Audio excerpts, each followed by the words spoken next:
I have the pleasure today of introducing Oshan Fernando.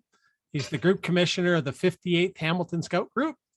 The group offers age-appropriate outdoor-focused programming for youth aged 5 to 26, with 7 sections in the lower Hamilton and Stony Creek area. Youth participate in additional outdoor activities such as camps and hikes in all seasons. And I know my 2 boys thoroughly enjoyed going through the Scout program. And I actually have 2 employees now that are ventures with the 58th Hamilton or rovers. I'm not sure what, they all hang out together. It's hard to tell. So ladies and gentlemen, Oshan Fernando. All right. Thank you. Welcome, Hoshan.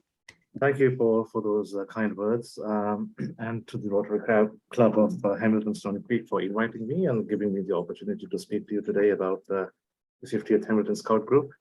Paul forgot to mention that he himself has been a long-standing scouter with the 58th Hamilton Scout Group as well.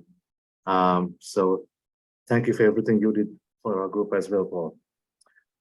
So I would like to share a brief PowerPoint presentation with you. I believe I should be able to do that. Let me see.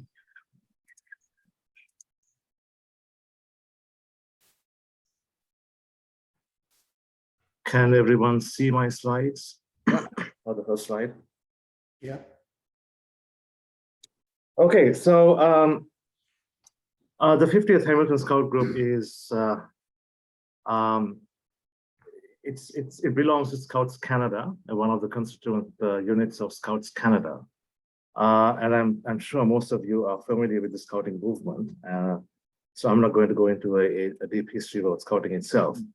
But the Cub Scout Pack, which the Rotary Club has so kindly supported in the past, is one of the constituent sections of the 50th Hamilton Scout Group. So in addition to the Cub Pack, we also have a beaver colony for younger youth who are 5 to 7 years of age.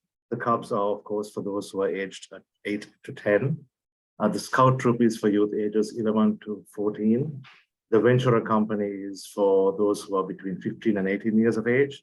And then once you reach legal adulthood at 18, all the way up to 26, you can join the Rover crew if you so wish to do so. Scouting is volunteer run. So myself and pretty much well, all the other leaders in the group are volunteers. We have a youth-led focus where we encourage youth to take leadership roles in the planning of the activities.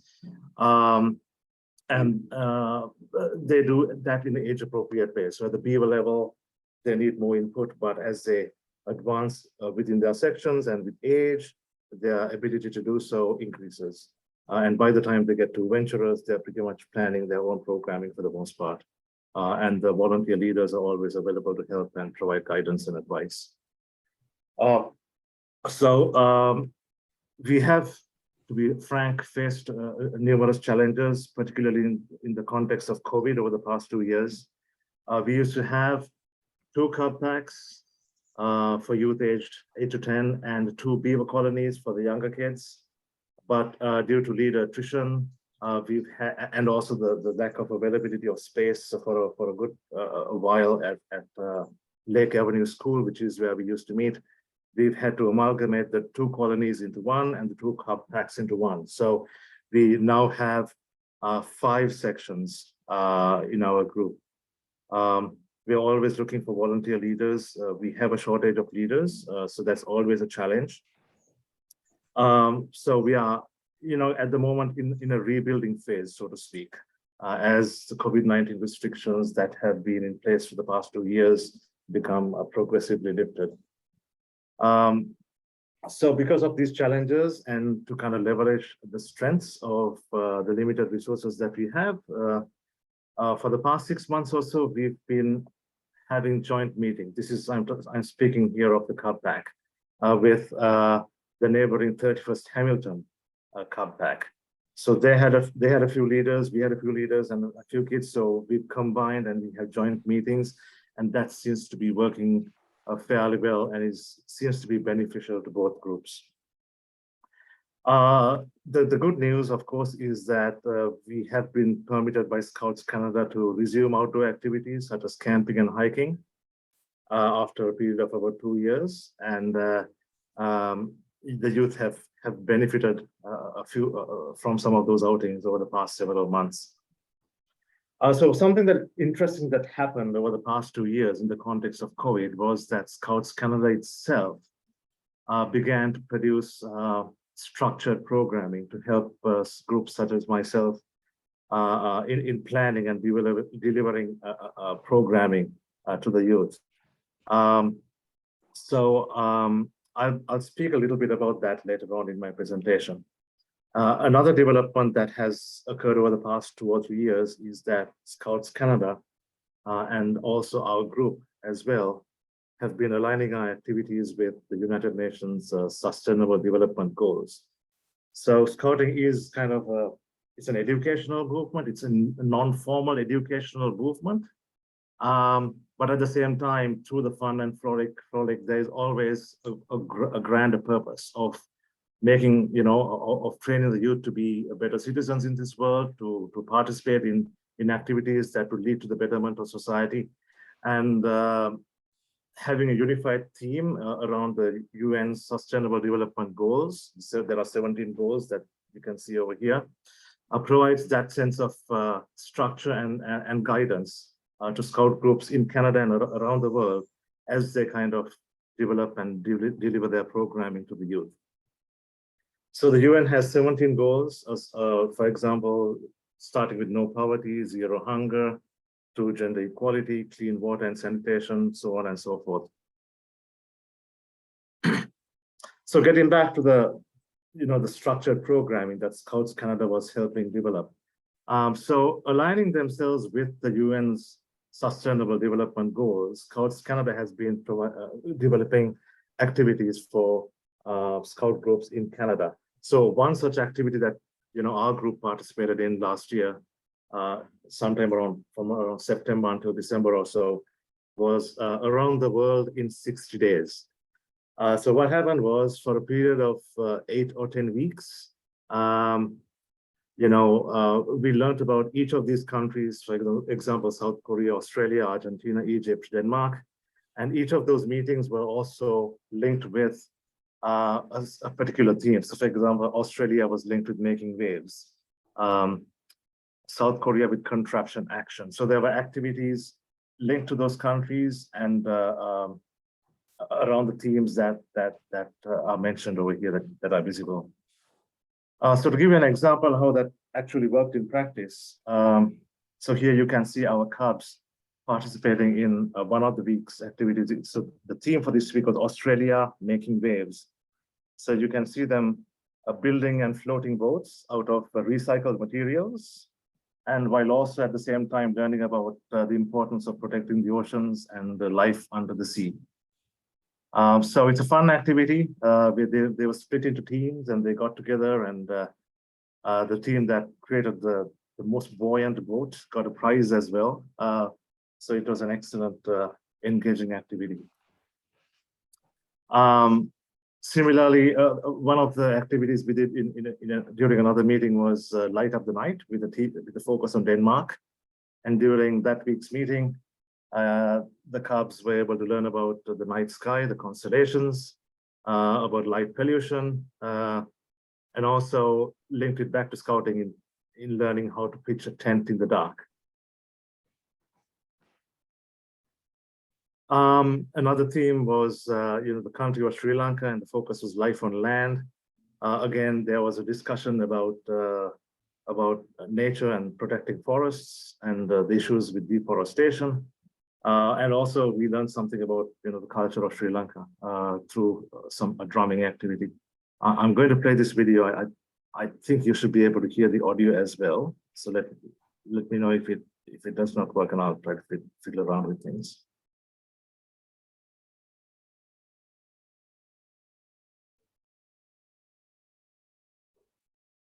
Yeah, I'm not hearing the audio. Is anybody else? Audio. Yeah, no audio. Oh, no audio? No. Oshan, when you first share your screen, there's Yeah. a button to click. Okay, To share audio. let me stop sharing and do that once again. Just a second. Share screen. Knowing the rhythm of some of the Cubs in the past, I don't know if we really want to hear it, do we? They were surprisingly pretty good. We tried to get a sing along going the one time and it sounded like cats. Oh, did you? What did it? Okay, this should work now. Slideshow. Didn't help much that the person leading doesn't know how to sing. So Slide. Here we go.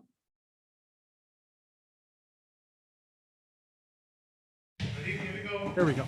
There we go.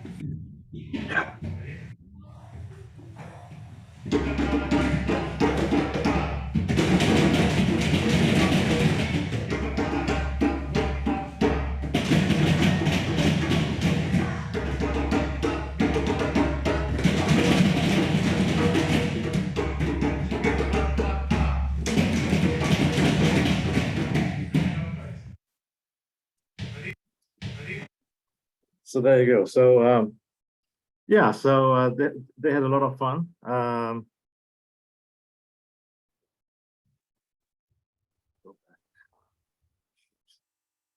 Here we are. Okay.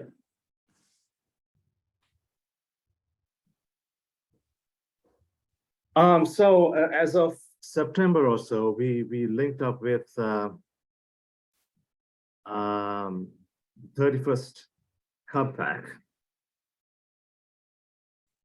Can everybody hear me, or am I muted? We can hear you. Okay, perfect. All right, just checking. So here they are having fun, having a Nerf war with themselves, with fake blood. You know, when they get shot, they go to a first aid station, learn a few first aid skills, and then get a fake blood, you know, patch put on their clothes. We had our investiture sometime in February of 2022. So investiture is when we welcome new youth into the Cub Pack. It's a formal ceremony. They recite their Cub promise and their motto, and they are welcomed by being given a necker. And here you can see one of the leaders, you know, putting on the necker and the vogel on one of the new youths of the 58. Another activity that was enjoyed by the youth was planting peas and watching them grow. So for a period of about 3 weeks, they had to actually take care of their peas, the plants, water them. And then there was a discussion at the end about progress. Of course, in some cases, the plants had died, but that's okay. So we learned about the importance of water and soil in the process of planting and cultivation.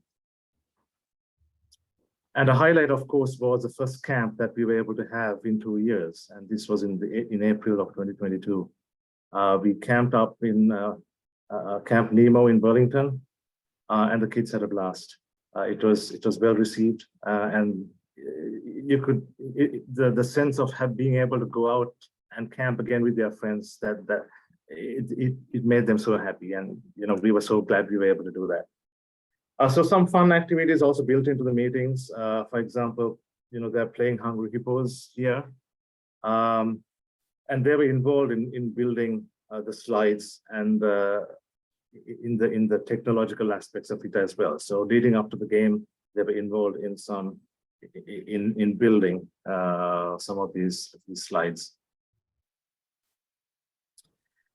We had our archery camp in May of 2022. Again, it was a big hit. For most of the youth, it was their first time trying out archery. And many of them missed the mark, but they had a good time playing around with bows and arrows.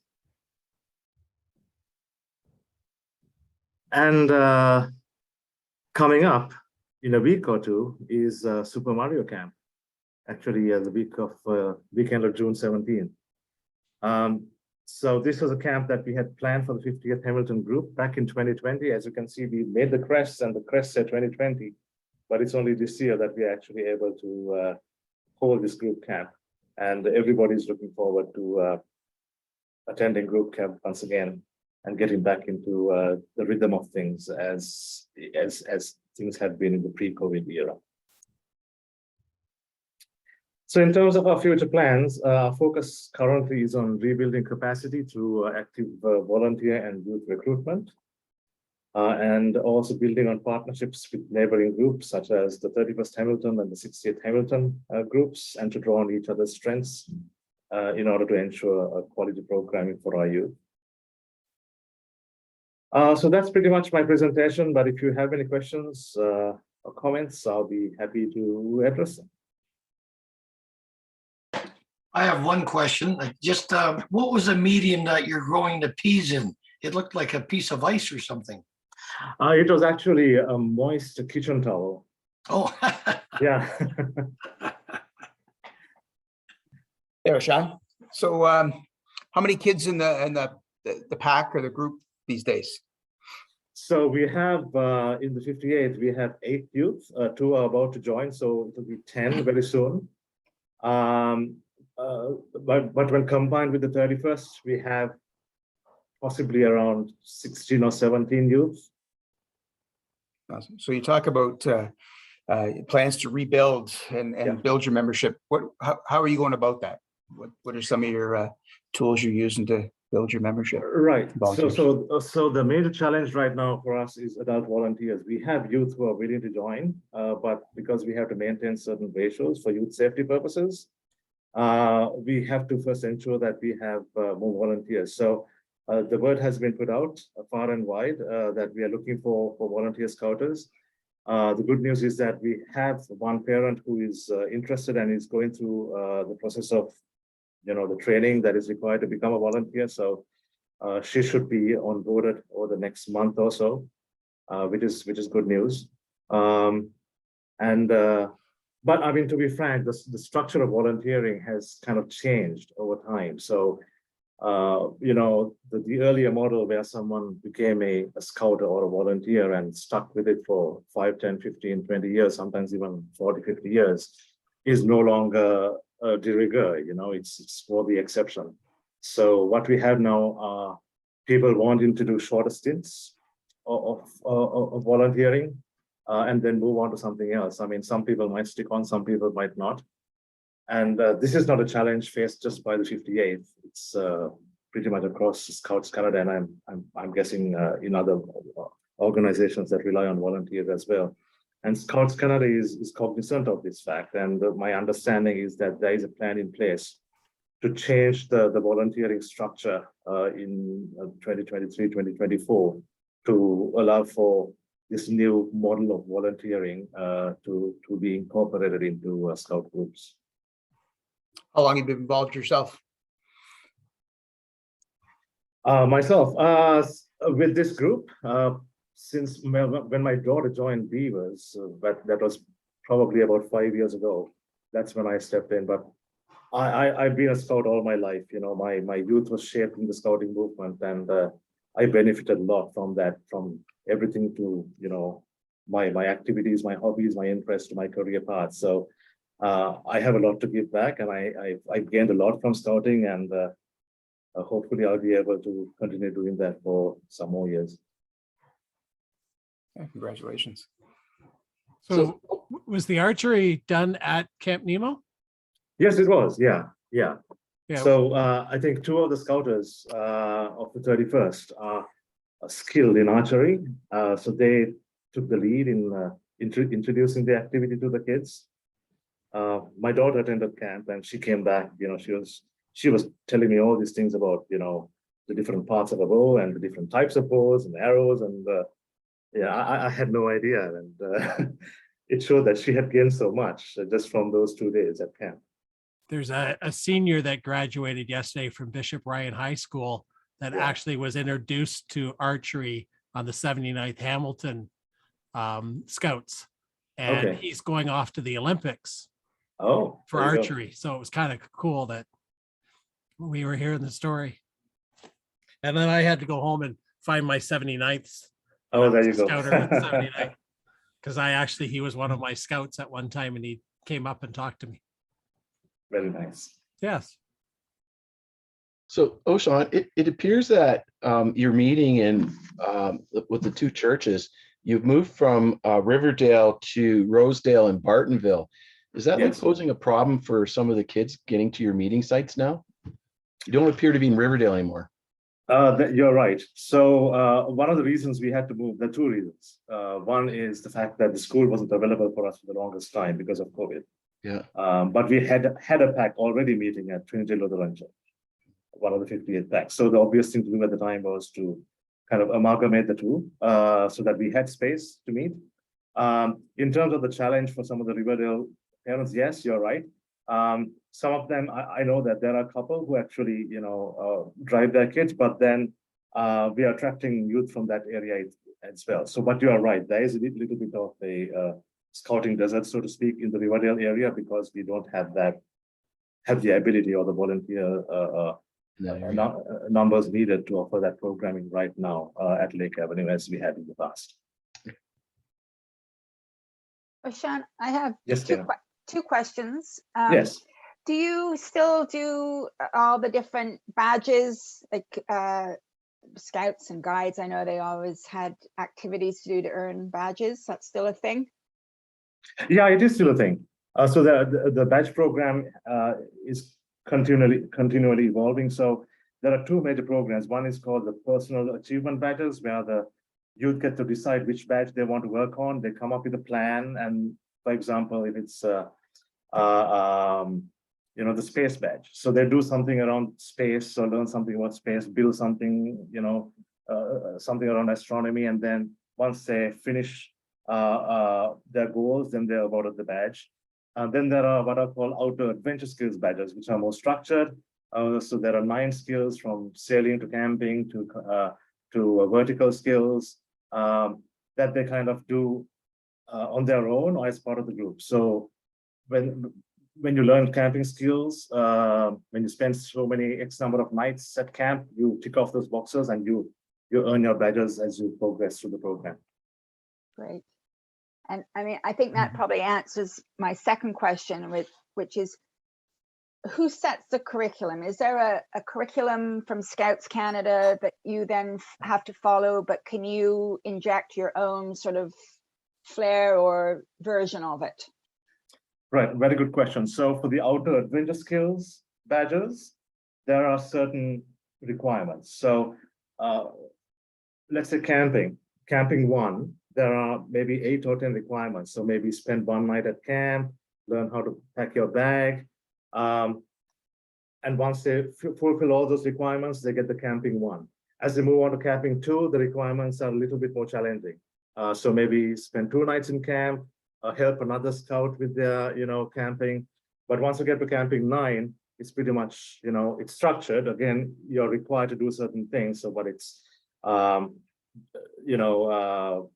build your own shelters, that kind of more challenging stuff. But it is certainly structured. With the personal achievement badges, it is no longer based on a curriculum. So it's entirely up to the individual youth to figure out 4 activities that they would like to do, relating to one of 16 themes. And then it's according to ability, because different youth have different abilities. So they set their own goals and then they work towards those goals. And once they fulfill those objectives, they are awarded the badge. So that's how the program works currently. Great. Okay, thank you. Any more questions for Oshan? No, but I will remind you that I have a scout trailer at my shop full of gear. And I let Ethan know that I have some sleeping bags and items like that here at my business or at my home garage. And I also have a camping grill that is available for the scouts if they'd like to take it on.